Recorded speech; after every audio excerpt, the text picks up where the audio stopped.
Footsteps echo, but no one's there. A cold whisper brushes your ear, and the distinct scent of old cologne hangs in the air. Welcome to Stimson Hospital, a place where the past isn't past at all, but a chilling, ever-present reality. Many years ago, a man named Dr. Francis Blanchard, one of the hospital's founders, met a tragic end within these very walls. He plunged to his death down the elevator shaft in 1919. To this day, visitors report hearing his footsteps around where that shaft once was. The creak of the old machinery, even though the elevator car was removed decades ago. Some have caught a fleeting scent of his cologne, a floral and somewhat sweet aroma, just before feeling a sudden, inexplicable drop in temperature.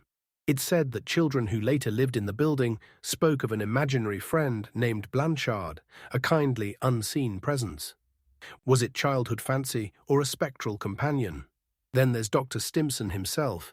He died of a heart attack in his office, a room that still feels heavy with an unseen presence.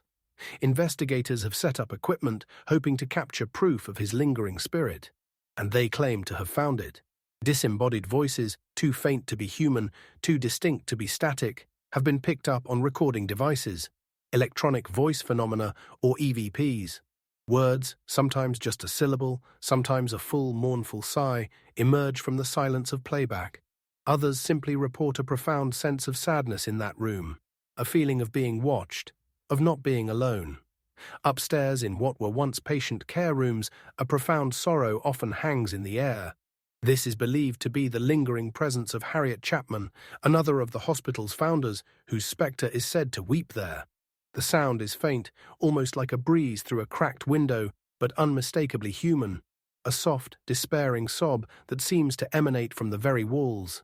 Visitors have described it as a deep, aching sadness that penetrates their very core, leaving them with a sense of profound empathy for a grief they cannot understand. Beyond the founders, other residents are said to roam these halls. The apparition of a pregnant woman has been sighted in one of the patient rooms, a fleeting glimpse of a figure in white, her hands cradling her unseen belly. Who was she? What was her story? The answers remain elusive, lost to time, but her presence for some is undeniably real. There's also the woman in red, a vibrant splash of color against the faded grandeur of the old hospital. Could it be Miss Lucine Long, who passed away in the building in 1966? Her sightings are less frequent, more fleeting, a flash of movement in the periphery, a glimpse of crimson before she vanishes. The basement boiler room holds its own terrifying reputation.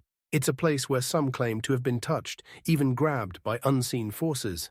A sudden tug on a sleeve, a cold hand on the shoulder, a distinct shove that sends you stumbling forward. These are the reports from those brave enough to venture into the oppressive darkness of that space. The air here feels thick, heavy, almost suffocating, as if something unseen is pressing in on all sides. And then there are the general, unsettling occurrences that permeate the entire building. Unexplained laughter echoes from empty corridors, a sound that sends shivers down the spine. Disembodied voices whisper just out of earshot, teasing, taunting, never quite forming coherent words.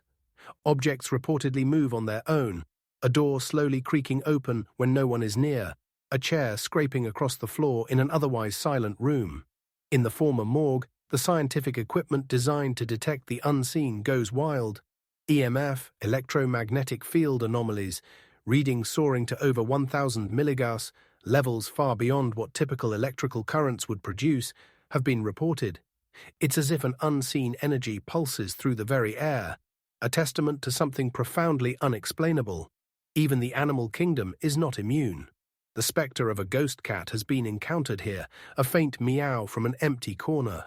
The distinct sensation of a furry body rubbing against a leg, only to look down and find nothing there.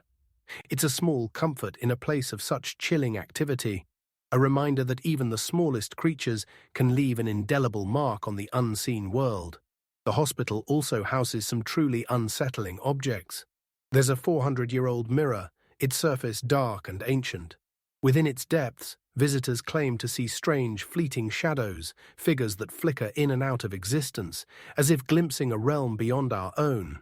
And then there's the purportedly haunted doll, a porcelain figure with vacant eyes that seems to radiate an unsettling energy.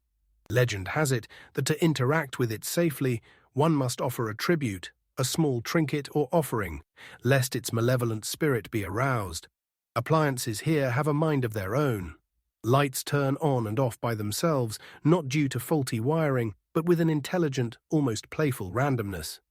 Equipment brought in by investigators, cameras, audio recorders, even simple flashlights, will behave erratically, batteries draining instantly, screens flickering, buttons activating themselves, as if an unseen force is manipulating them for its own amusement. Stimson Hospital. It's a place where the veil between worlds seems remarkably thin.